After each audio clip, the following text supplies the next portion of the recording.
And another thing I'll tell people is you don't have to be a stand-up comedian, but pay attention to stand-up comedians. I watch a lot of stand-up comedy, not to steal their jokes, but to listen to their stories. Welcome to Compromising Positions. I'm Leanne Potter, cyber anthropologist and head of security operations for a major retailer. And I'm Jeff Watkins, a cybersecurity enthusiast and CTO for a major tech consultancy. Together, we're the award-winning tech podcast that asks non-cybersecurity professionals what we in the industry can do to make their lives easier. And help make our organizations more prepared to face ever-changing human-centric cyber threats. Jeff, I'm very pleased to announce that I'm open to new opportunities to talk about LinkedIn. Commenting for reach. Thank you. Repost. LinkedIn is very divisive. Some people love it, others hate everything it stands for. And especially if you've ever hung out on the subreddit LinkedIn Lunatics. Would recommend, by the way. And you can see why. Now, for all the braggarts and what working during my wedding taught me about B2B sales posts, there is quite a lot to like about LinkedIn and many opportunities to be had. Well, if you do it right. That's the crucial thing, isn't it? So we've been listening to your requests, and the question we get quite often is, how do I get good on LinkedIn? So we thought we would do a deep dive with our very special guest today, who quite frankly has taken LinkedIn to an art form. John Moore. We can all learn how to be good LinkedIn citizens. So if your LinkedIn has 2 followers or 20,000, there's plenty to be getting your ears around in this conversation with John. So enjoy. Have you endorsed me yet? Maybe later.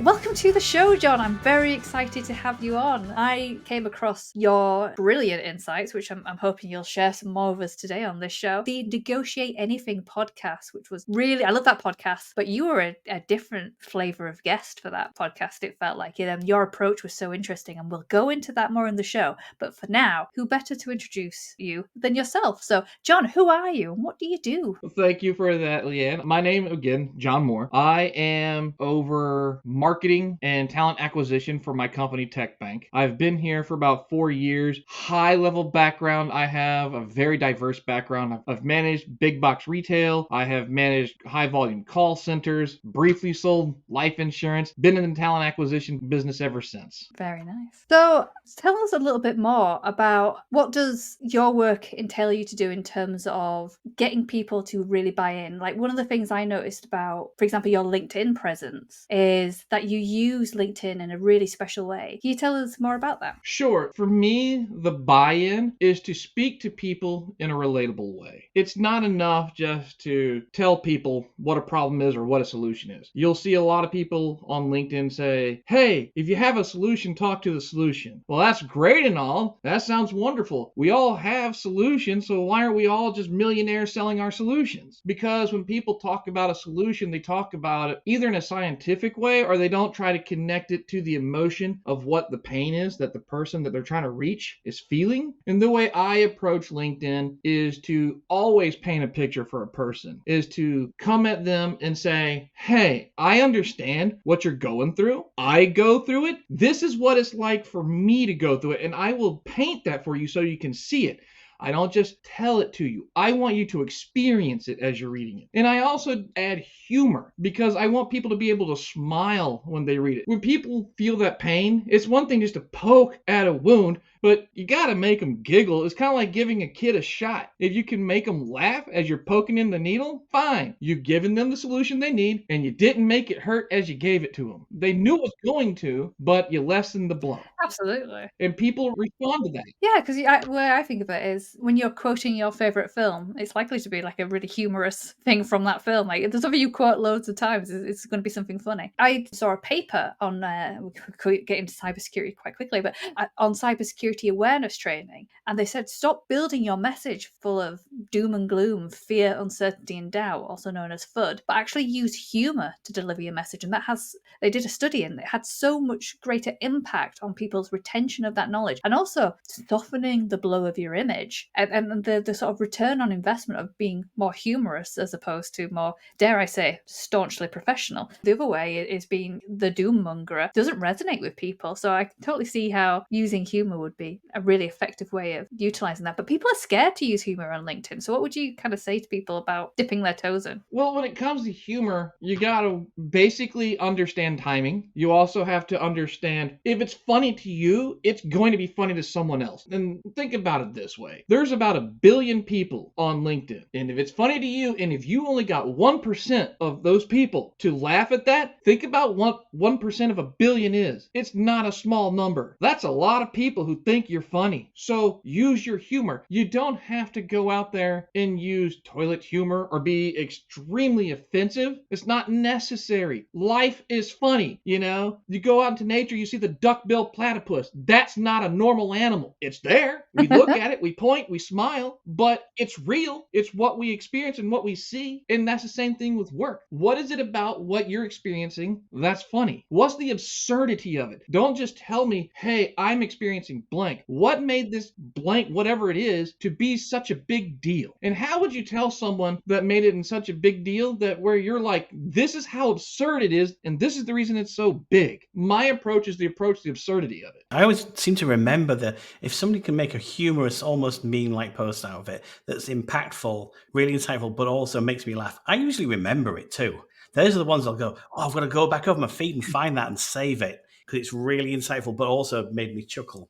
Exactly. And another thing I'll tell people is you don't have to be a stand-up comedian, but pay attention to stand-up comedians. I watch a lot of stand-up comedy, not to steal their jokes, but to listen to their stories and how they tell the story. Because there's a reason why people go on Netflix or whatever platform you like and watch stand-up comedians, and they're not watching someone give a monologue. They're watching someone tell stories in a way that's relatable. There's a reason why people laugh at those versus someone standing and just going, hey, I'm going to read this instruction manual to you. No one wants an instruction manual. People want to feel, they want to understand, they want to relate, they want to buy from you. And the reason why they use you is because you are you. You're not the instruction manual. So let them experience you. And so that's what I do. I present myself as me because I used to be the instruction manual. I was ridiculously bland when I started. And then I got onto the AI kick. I thought I'd let AI write everything, and then I just sounded like everyone else was using that. And then one day I said, no, I'm just going to be me, witty, humorous, and hopefully I don't get kicked off the platform. And I didn't, and explosive growth. Amazing. And for our listeners that might not have come across your profile before, so what type of growth are you talking about there? When I first really got into it, doing it what's deemed to be the safe way, the instruction manual, I got up to maybe 1,000, 2,000 followers. And then when I really started being myself, I jumped from 2,000 to now I'm at 15,000. And that happened in about a year and a half. It's impressive growth. Thank you.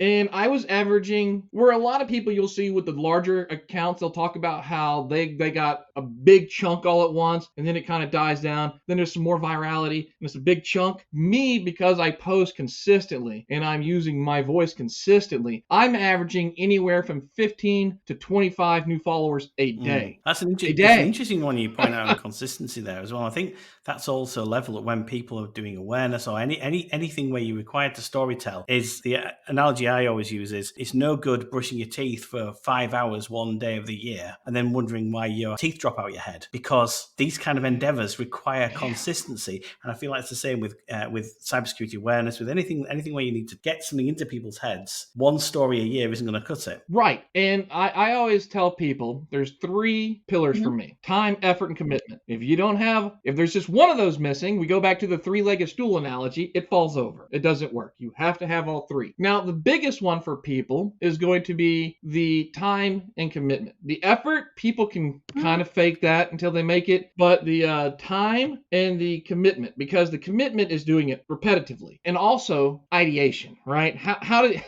Because you speak of cybersecurity, and most people in cybersecurity that I know of are in a niche of some sort, So when they pick their niche and they say, okay, how do you want me to write about this over and over and over again and keep it fresh, right? And so to which I look at them and I go, you live your life every day, and somehow that's fresh every day. So what you have to talk about is there. And also, this is the great part about writing, and it could be cybersecurity, it could be whatever subject you want. One, have a cadence, and it doesn't have to be 5 days a week, 6 days a week like I do. I would at a minimum do 3, but at this, okay, so you have whatever your niche is. One day, talk about that niche. One day, talk about that niche. One day, talk about you. One day, back to the niche. One day, what happened at the grocery store when you were there, right? Because again, you're not just talking about the niche, you're talking about you. And the reason why you're talking about you is because people want to work with you. They don't want to work with your niche. Your niche is your niche. People know it. They've heard of it, whatever. They don't know you. Why should they work with you versus anyone else in that niche? Because I promise you, there's other people in that niche and they may write about that niche, but what's the reason they should choose you? It's your personality. Put your personality in your writing. So give people a glimpse into who you are, talk about your mistakes. Did you really screw something up? This goes back to the absurdity. Own it, wear it. What did you learn from it? How was it absurd? Then when you talk about how it's absurd, also make an analogy that's just as absurd as this absurdity. So people who aren't aware of your niche, they are aware of this other absurdity thing. So they can say, "Oh, I get it." So that way you've painted the picture. And I think you took. So that's how I think you touched on a good point there, because especially about sharing failures, but sharing it in a humorous way. Because our natural instinct is to hide failures, to be ashamed of them, to be embarrassed by them. But there is such we had a guest on a few weeks ago whose whole career is they've created a journal. It's called the Journal of Trial and Error, and they only publish failures in this journal because they saw a need. Like, we're not talking about our failures, and that's having a detrimental impact because we're not learning from our failures because we don't talk about it. And so, right. What I would say, and I'm sure you probably agree, John, is that if people are worried about sharing their failures, if you put a humorous slant on it, it kind of takes the sting out of it a little bit there. Yes, because then you're being self-deprecating. You're admitting your fault. You're admitting that it's not overwhelming to you, that you have learned from it, that you are willing to talk about it, you're willing to be vulnerable, that it hasn't defined you, that it is just a piece of you in the past. It's a blip. And this is how I look at these failures for myself. Everything I am now is because of my failures and my wins. I'm not going to omit who I am from people. I am who I am. Failures, wins, and all. So am I embarrassed by my failures? Of course I am. They're ridiculous. And that's why I like to talk about them. Is because they're so ridiculous, and I made such dumb decisions sometimes in my past that it warrants talking about that. How was I that absurd? How was I that ridiculous? How did I make that decision? And then I could talk about what led up to that. What was the result? What was the aftermath? What did I do after that to make sure that never happened again? And so I go through it, and I basically walk and I hold the hand of the reader all the way through. This is going to be a safe ride. You don't have to worry about keeping your hands and feet in the ride at all time. I got you. Just stay with me as we're going through this story. I will show you everything, so you don't have to live it yourself, but you can feel it as you're watching it, like you're watching a movie. Yeah. So we go through the story, and at the end of it, people go, "Wow, that was a really good story. I'm not going to do that. I'm going to avoid doing that. Yeah. And then we go to the next. I don't want to be like John. I don't want that to happen to me.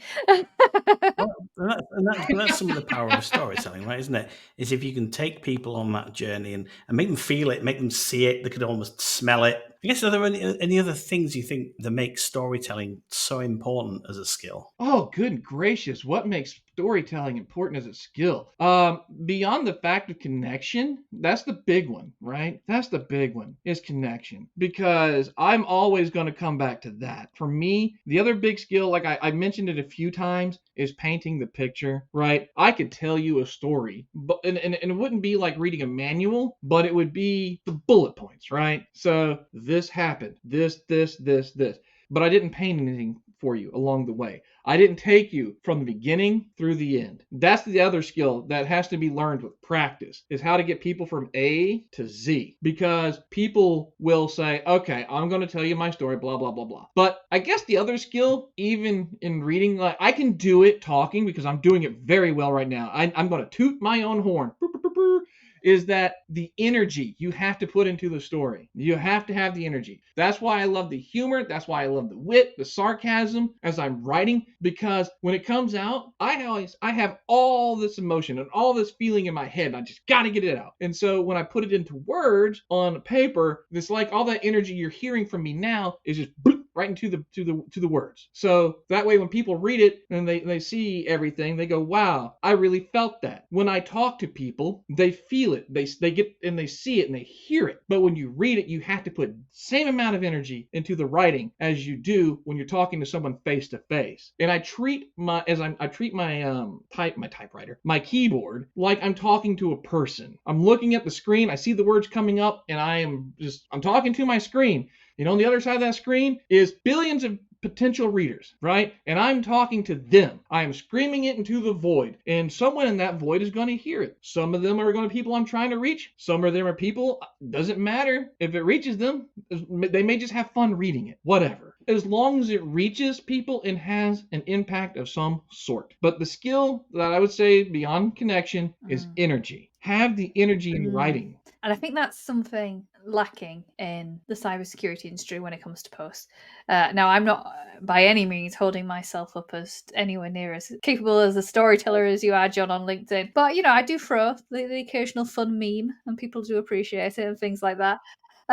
Sure. But I think, and some people might be just like, we're about 15 minutes into this episode already, going, compromising positions. Why are we talking about LinkedIn storytelling?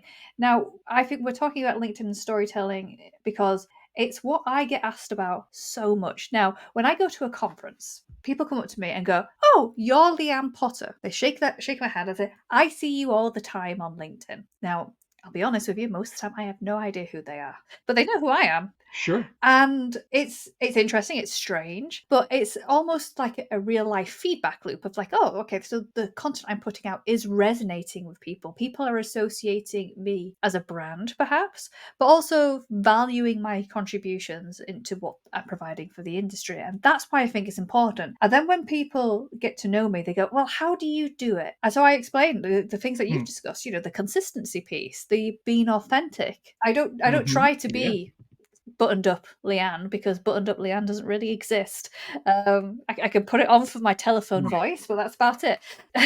Leanne is silly, Leanne is irreverent, and that's what I try and do as often as I possibly can. And people say, oh, I can't do that, I'm too embarrassed, I cringe whenever I do any post, particularly personal posts. I have a lot of people come up to me and say, I'll say, oh, you won an award recently, why don't you post about it? Or you did this, why don't you post about it? I'm like, oh no, it's too cringe. What would your answer be, John, to people developing that brand when they just kind of can't get past themselves? That's the main barrier. Yeah, insecurity is a big one. Is for what when it comes to that. I know you wouldn't be able to tell it by listening to me or talking to me now, but I used to be cripplingly shy, and I mean, it was me too. bad. Me too. I used to have to whisper to my mum, and this is even like in my teens. And if I go to a shop or anything, and they'd ask me a question, I'd whisper to my mum. I was so embarrassed. Yeah, I was very much like that. So how did I overcome that? Practice. I had to make the decision that I am going to be awkward and learn along the way. And so I started off by talking to people, because I'm at an age before LinkedIn was a thing, right? So and before it really took off. So I had to start by going to networking events and just force myself to go, hi, I'm John, I'm awkward. Now I didn't use those words, but boy, did I really present myself as awkward.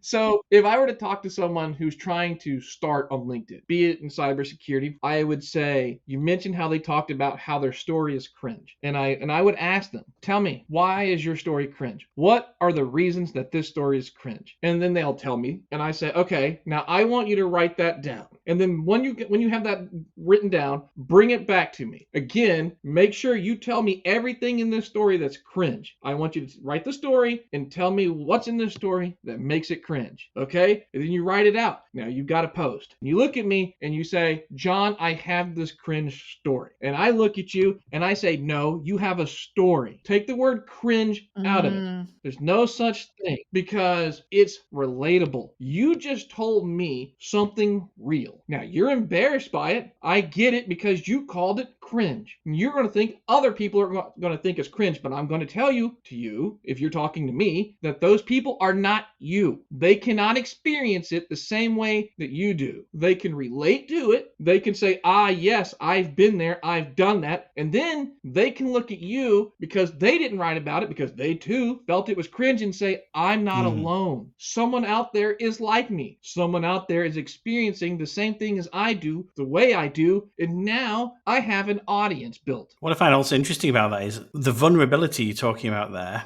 as well is actually one of the key things when talk about leadership development is actually vulnerability, because I think for a lot of people get drilled into them that professionalism and not being vulnerable and being very serious and not showing any of your real self is the same thing. The way I look at vulnerability, especially when it comes to writing, is what do you have to lose? So I'll ask these people and I'll say, what do you have to lose? And they, oh no, I'm scared. And I look at them and I say, here's what you have to lose by being vulnerable. You get to lose your insecurity. You get to lose the weight that's holding you down. You get to lose your shyness. You get to lose your fear. So what do you have to lose by being vulnerable? All of that, all the negativity. You get to be free. You get to have fun. You get to talk in a way and be yourself that people want to listen to. All because you talked about this thing that you deem to be so cringe. It's not cringe. It's just a thing.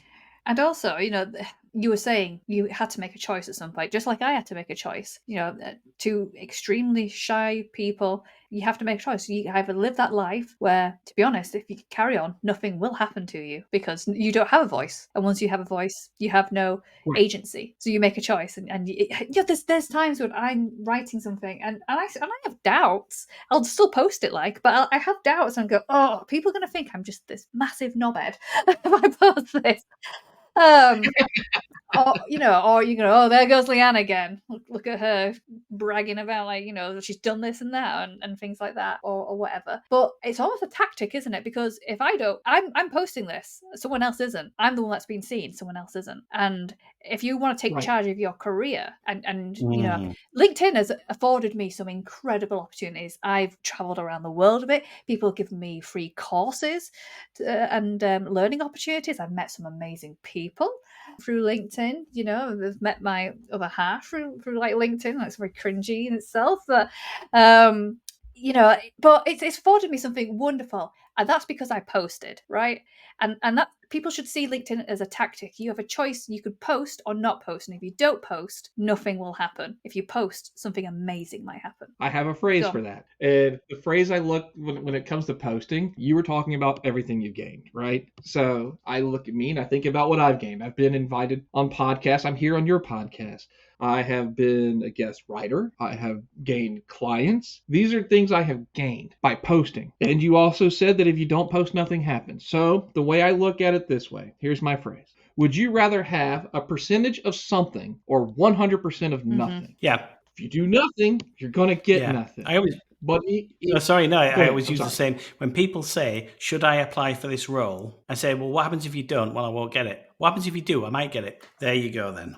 Yeah, in the roles at work, storytelling's the same thing there. If you want the raise, if you want the job promotion or anything like that, tell your story to whomever you're asking. What are the reasons that the people above you should want to give you a raise, should want to put you in a new position? Well, you have to give them the reasons. You have to tell the story. You have to make it relatable to them. It's beyond just a bullet point. Well, I did this. Here's the numbers. I mean, sure, they like statistics, and at the same time, they like personality, because if someone else just like you can also list statistics but have a personality, and it's not really a personality, it's just the ability to say, I did this, and now here's a bunch of analogies to go along with it.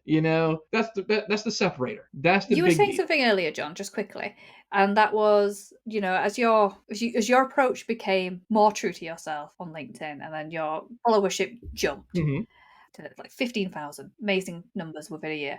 Yeah. Out of curiosity, John, you said that people follow individuals. Not to throw any shade on your organization, but how many followers do you have in comparison to your organization? My organization has a little over 3,000. Yeah. When I started it, it had 800.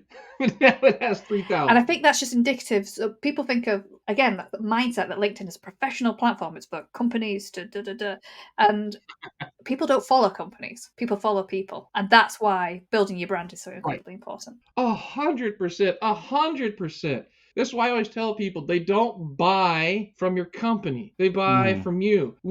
Think about it in sales. So when a salesperson is making calls or whatever, they'll do the whole thing. They'll say who they are, where they work, and where they're from. Those are the three. Bing, bing, bing, bing. But the client has a lot of options to pick from who do the same thing as you do, and it's not always just the name of the company. The name of the company is almost always irrelevant. It's does your solution solve their problem and do they like you? Right?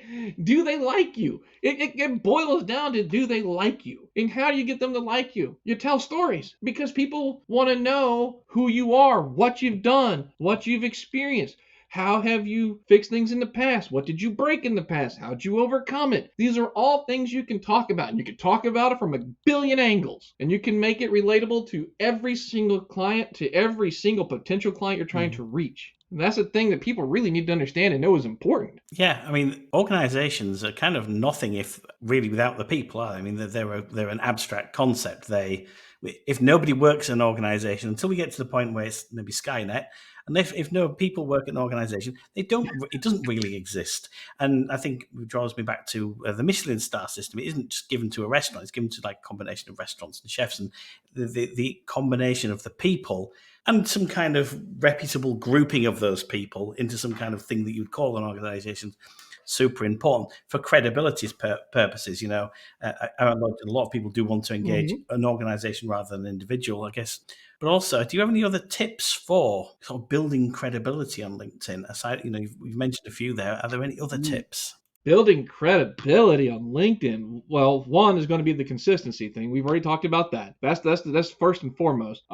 Two is being honest. There's that vulnerability. Three is just going to be engaging with the public at large. So don't just write your post and leave it there. If someone comments, immediately comment back. Reach out to people who are in the areas or the fields you're trying to reach out to, and try to establish a connection with them. I get that sounds overwhelming if you just think about it as a whole. Wow, you want me to do what? I have to write how many people, have how many conversations? I'm already shy. I'm already awkward. How do you now want me to go out and have 30 conversations? This is what I hear all the time. This is what I hear all the time. Exactly. And I'm sitting there going, I promise you, you're not going to have 30 conversations. You're just not. You write to a whole bunch of people. Some will say no thanks. Most will ignore you. But occasionally you'll get somebody on there say, hey, how's it going? And even in your conversations, just maybe ridiculously brief. And what I would say with the people who are brief, this is what I tend to do is I tend to create a spreadsheet and keep names and LinkedIn profile so I can come back to them in about a month or so. Hey, how's it going? That way there's more of that repetition. Just hey, I know we haven't spoken a while. How are things going? What's changed on your end? What's new? So you're not just going out there and having these long philosophical conversations with people, which is ultimately people who aren't used to it think this happening in all these outreaches, and they also think that they have to know a whole bunch about the person they're reaching out to which I would say, well, okay, let's go back to the ridiculous idea. When you meet your friend, when you made that friend, what exactly did you know about them when you spoke to them the first time? Not a thing. Yeah. You only like them because of their personality and it connected with you. And that's all I'm asking you to do here. Reach out. And you know how easy it is to look at someone on LinkedIn and say, hey, so-and-so, my name is blank. I do this. I think that based off what you do with this, there may be some kind of connection here. Tell me a little bit more about what you do, because I promise you, people love it when you ask them what they do, especially on LinkedIn, because people love them some them. They will talk about themselves all day long if you give them the opportunity. People love people taking an interest in them, and will talk as long as you let them about themselves. And it's really that easy. People think there's just some sort of alchemy underneath it. It really is that easy sometimes. And as you say, yes, some people will ignore you. Some people might even be a little bit rude to you. Some people are a bit surly on there. But for every rejection or knockback, there's always an opportunity for something really special and wonderful a really special, wonderful relationship to develop, and the potential of that relationship developing into an exciting opportunity, or even, even just something as a collaboration of information, of just sharing that information. And that's something, we're a closed loop in cybersecurity. Again, coming back to that piece where you talk about failure, we don't talk about failure in cybersecurity. Failure is something we hide. If one of our companies have a breach, unless it hits the news, it's quiet. We don't talk about it. It doesn't happen here. Sure. And again, that piece where you just don't learn from that, and as a result, it kind of builds a community where they say to stay in a good, long and loving marriage, don't they? Is to communicate and to share your thoughts and feelings when something is bothering you. Yes. Yeah. We don't share in cybersecurity when things are bothering us. Not really. Because there's that whole idea that, failure is bad, failure needs to be hidden, failure shouldn't be discussed. And it's just interesting that you start making those connections. At least you could have those conversations on a one-on-one basis with your peers. And I think even if that was just the start of your LinkedIn journey, that would be worthwhile. Oh, 100%. Even if you didn't do posts, you just did outreach to people. And if you can get a person to talk about a failure, because here, the thing I laugh about this in cybersecurity, where you said, we don't talk about failure. And I'm like, well, you know why cybersecurity exists, right? Is because of failure. Your whole career exists is because of failure. Absolutely, you should be talking about it, because if there was no failure, you don't have a job.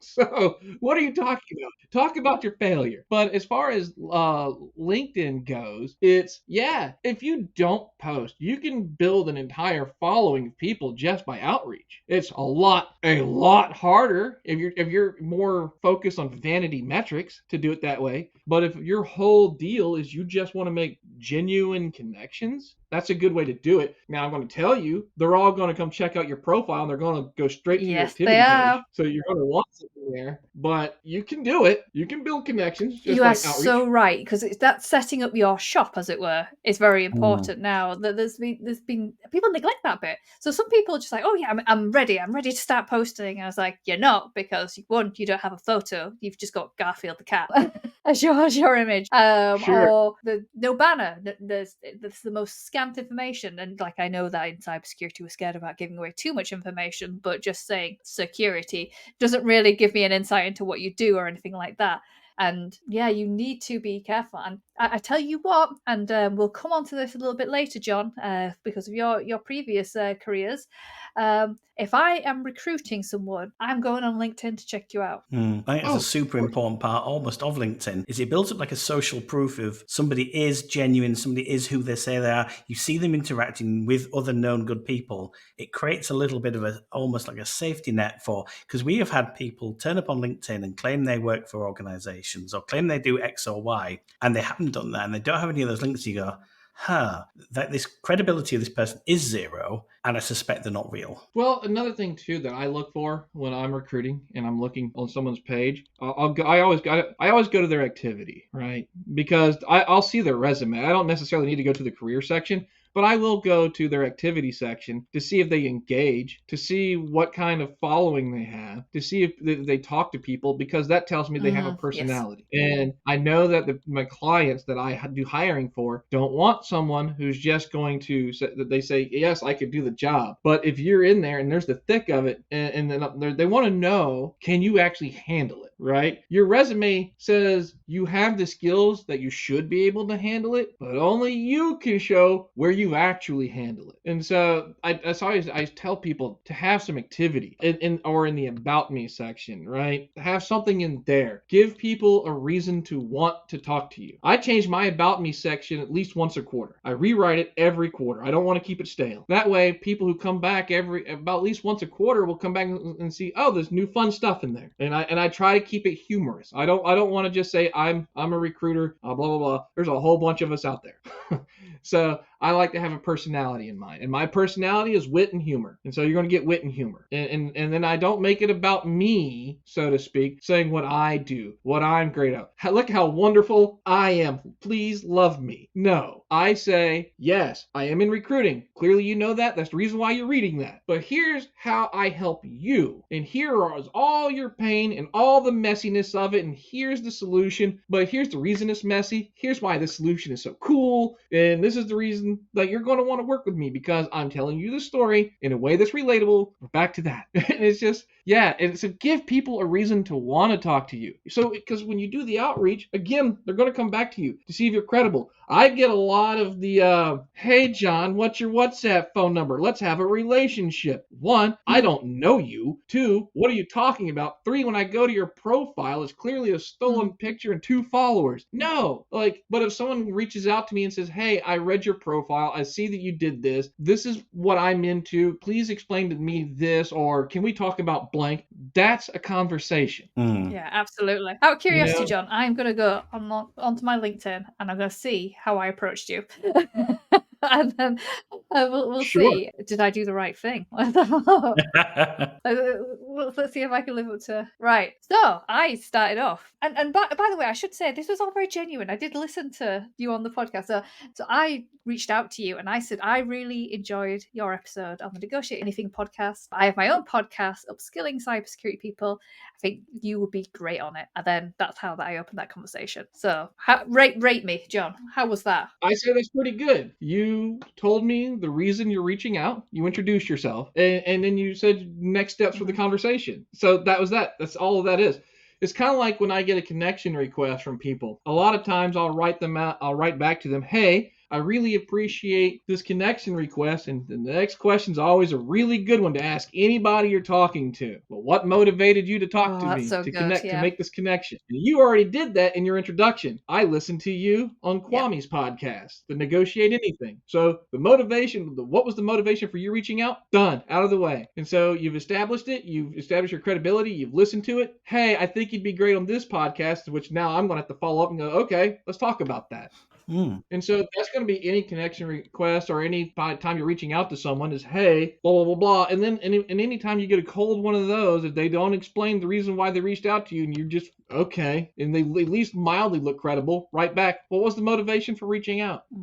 You'll learn a lot about people just by asking that one question. I ask it in every job interview or when I'm recruiting people. It's one of the first questions I ask at every single person. There's not one person I don't ask it to. So you mentioned you've actually got quite a lot of experience in recruiting people in the cybersecurity field. And obviously, at the moment, the world of tech is going through a lot of turmoil. So I imagine there'll be a lot of people in cybersecurity looking, which is really, really unfortunate. I really feel for people who are currently between jobs. So I guess for the benefit of the listeners who might be in that situation or might soon be in that situation, what are some of the traits that make candidates stand out or perform well or poorly during the interview process that you've found? Not being able to talk to what they do in a relatable way. And so I say, okay, tell me, I'm just going to throw this out there. I see that you are an administrator of SolarWinds. Tell me, as an administrator of SolarWinds, what does your day look like? Not what do you do with SolarWinds, what does your day look like? Tell me what an average day looks like, okay? If you could tell me what your day looks like, and then I say, okay, what does a horrible day look like? Because you're in cybersecurity. An average day is whatever. That's every. You want that to be every day. But you're in cybersecurity day. There's going to be a horrible day. Multiple horrible days. What are those days like? What were they like for you? And I want to hear them tell me that story. Because I'm asking it in a way, I'll tell you this right now. The company who's going to ask you questions about that isn't going to ask you like that. They're going to say, how do you handle blah, blah, blah? And this is such a dumb question. I say, what was that day like for you? Tell me your story about the day, not how you handle it. You're going to tell me that in the story itself, but by asking it in the way where I say, tell me about your day. Now I've given you an opportunity to tell me. So Do you know why I like that, John? Because one of my biggest bugbearers when I know I've got a really good candidate in front of me and they use we a lot. And I'm like, I'm not hiring your team. I'm hiring you. I need you to tell me about you. And I think the way you frame that question enables them to really put them front and center and helps knock out I call it the we's. The we's are terrible. The we's will make me not hire you because I don't know. Right. I don't know what you did because I'm hiring you. And I think the way you approach it that way, that's really important. Yeah. And that's anytime you get those questions, how do you handle this? What is your experience with this? One, like you just said, always start with I, and then always treat that not so much the way they asked a question to you because this takes practice. Now, I've got a lot of practice at it because I've interviewed so many people and I've done so many interviews in the past. Is you got to reframe every single question that's asked of you because most questions in your interview are horrible. They're just terrible questions. They don't set you apart. Their questions are aimed to be HR safe, and so everyone gets to answer that question the same way. So everybody you're talking to is answering the same question the same way in the same niche. Great. We just interviewed a whole bunch of the same. So how are you going to make your choice? If I were to pick between all those same, I would go with the one who was able to define their job to me. Not what they do specifically, but what their job is like for them. What is okay? Look, I know that you're monitoring this, or you're responsible for that. What was it about that? Why are you doing that? What was that like for you? What happened to you in that? What has you motivated to sit here in front of me to talk to me about that while you seem to be happy doing that? So, but now you want to do it here. How come? Tell me about you. That's going to be the differentiator. Is I want you. Why should I? Okay, so here's a question, and I'll never forget when I asked this question. This is years ago when I was a new manager, and I asked a potential candidate this: Why should I hire you? One of the dumbest questions that you can ever ask in any interview. Why should I hire you? What? Because Yeah. you need me, right? You would not be having these interviews if you did not need this Yeah. position. Duh. Okay, stupid answer. Don't ever answer that way. I would never suggest anyone answer that like that. But it's a dumb question. But a lot of people ask it, so you got to be prepared for it. And the best way I've ever heard it answer to me was, I don't know that I am the best person because I don't know who else you're interviewing. All I can explain to you is who I am and the reason why I feel I'm the best fit right Yeah. now, Oh, I like that. based off of blank. Nice. And I hope you agree with that at the end of this interview. Yeah, I love that because I always find it very strange because it is quite often through a job specification and like probably a heavily HR mediated interview process. You're having to have what should be an honest and open conversation because when people, both sides, when people land in a job, they turn out to be slightly different to what the interview made them out to be, just maybe because of the nature of the interview questions and because a resume is quite a flat thing, as you mentioned. And the other side is, of course, you never know an organization before you step inside it, no matter how much they try and prep you for it. And sometimes they will, I'd say almost invariably, they want to paint a slightly different picture of themselves as reality. So you're having this like slightly weirdly mediated conversation anyway. And the best thing you can say is like, I'm giving it my best shot. I have an idea. It's almost an unnatural kind of process, isn't it? The interview kind of scenario. Weird. Maybe we just can revisit it. Oh, I could give you all sorts of tips on job interviews and how to best prepare for it. A lot of people say research the company, blah blah blah. That's so tired. That's so played out. What I would do if there's a company I want to work for, I would grassroot my way in. What does that mean? I'm going to start reaching out to people who work there now. What do you do? How do you do it? What's the reason you chose to work there? How do you do your job? What's it like? Is there someone else there that you know that would be willing to have the same conversation with me? And I'm just going to keep going through as many people as I can, gather as much intel as I can. I'm going to learn about projects that way. I'm going to learn about people, experience. I'm going to eventually work my way up the food chain, getting introductions to other people. And if I'm in the same if I'm in the same town, it's even better. Hey, can we meet for coffee sometime? Maybe lunch? You know, it'll be on me. Whatever. Incentivize people to want to talk to you in that situation. But I would grassroot my way into a job if I could. Because, yeah, sure, every company says they want to hire the best person for the job, right? And I'm going to say, sure, that's great and all, if there is such a thing, but ultimately a company is going to reach out and hire to not only the person who's got at least the skill set, but the best personality fit. And how can you ultimately make sure you are the best personality fit? You get to know them. You talk to them. They get to know you. They know who you are already by the time you step in front of them to say, here's the reason why I'm a great I think it probably works the other way as well. I imagine if you grassroot your way in, you may find out that maybe that organization is not a good fit for you and let's not waste anybody else's time. But in the process, you're building up a network as well. It kind of almost loops back round full circle to the power of networking through the wonderful platform that is LinkedIn. What's so important about that, and I will stress to people, if you're not using it right this minute, you need to start today, because as Jeff alluded to earlier, the job market is still up and down. The ability in tech organizations is not there anymore, or at the moment anyways, and I don't mean just in the UK, I've seen it everywhere. So the best time to start Sure. building up your network is now, because you don't want to be, when you're desperate for a job, scrambling around. You want already to have a ready-made network to be able to leverage and have that social proof. Absolutely. Yes. Yes. And people say, but networking is hard. And I go, okay, what makes it hard? Again, we're back to the whole thing about posting on LinkedIn, saying, what makes this story cringe? What makes networking hard for you? Now, I can look back into my experience when I was cripplingly shy and I didn't want to talk to anybody. Well, it's not that it was hard, it's that I didn't want to. Let's get it right. Let's make sure we're using the right words here. Is it networking hard, or is it networking not something you want to do because of something of how you feel? For me, once upon a time ago, it was hard. I was scared. I had to admit that to myself. I had to be vulnerable with myself and say, I can ultimately tell you networking is not hard. All networking is, hi, I'm John. I see you're this. What do you do? I've just begun a conversation for networking. Maybe it turns into a relationship, maybe it doesn't. But I started by saying, what do you do? That's all. I mean, if you want to start, it's as simple as that. If you feel like you were the most awkward conversationalist ever, just say, hey, I'm blank, I do blank, I see you do blank. Tell me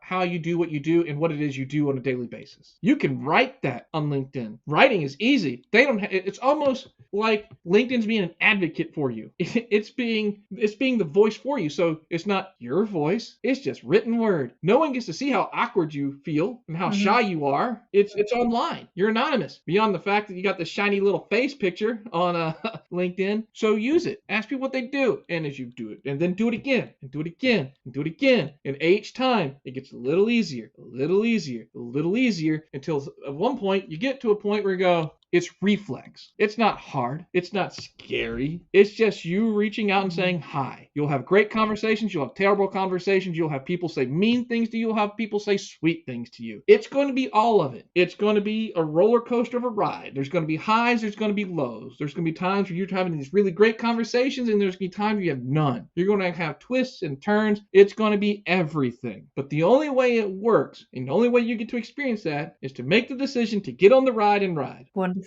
And that, my friends, is how you analogy a story. Wonderful. And on that note, John, I think if you're not on LinkedIn right now, I would be very surprised if you're not convinced to do so. So thank you so much for sharing your insights today. As we say, like this particular episode, we're starting to move more into doing episodes where people can really take tangible things about improving their career in cybersecurity. And I think you have been a wonderful kind of first episode to really showcase that. Follow John on LinkedIn. I will put all the details to how to follow John on LinkedIn in the show notes. But John, if anyone wants to reach out to you in other ways, can they do so? Are they able to contact you?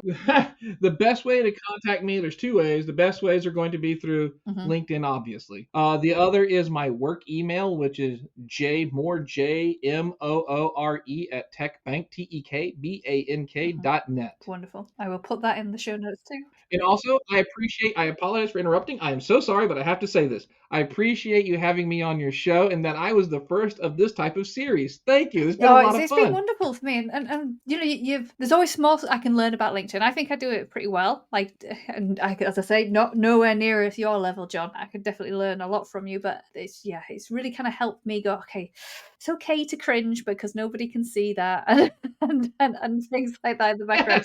Yes. One of the key takeaways for me is, like, if you're not doing it, somebody else will, and it won't just fall on you. It won't just fall on your lap. It's a free resource as well. You don't have to pay for premium. Sure, you can pay for premium, but you don't have to. It's a free resource, and you can use it today. And you're right. If you're thinking it, someone else is thinking it. If you don't say it, they're going to say it for you. And just think about all the success they had because you didn't say it. So go ahead and say it. There's no reason to not. And everything we've discussed about LinkedIn, about making that connection can also work in organizations as well. So if you're trying to get hold of a team that you don't have a connection with, the same principles apply, right, John? Agreed, 100%. LinkedIn is just a digital microcosm of the real world. They're people, they're business people, they make decisions, they talk. People in the real world make decisions, they talk. Yes, it's the same thing, except one, you're just in person looking them in the eye. That's the only difference. Wonderful. So start making meaningful connections, start being your true self on LinkedIn, because I get bored of the cookie cutter LinkedIn profiles. So if you want to stand out, if you want me to connect with you, you need to stand out. So start taking John's word to heed. I think that would be a really great way to start, especially if you're looking for a job, because we do.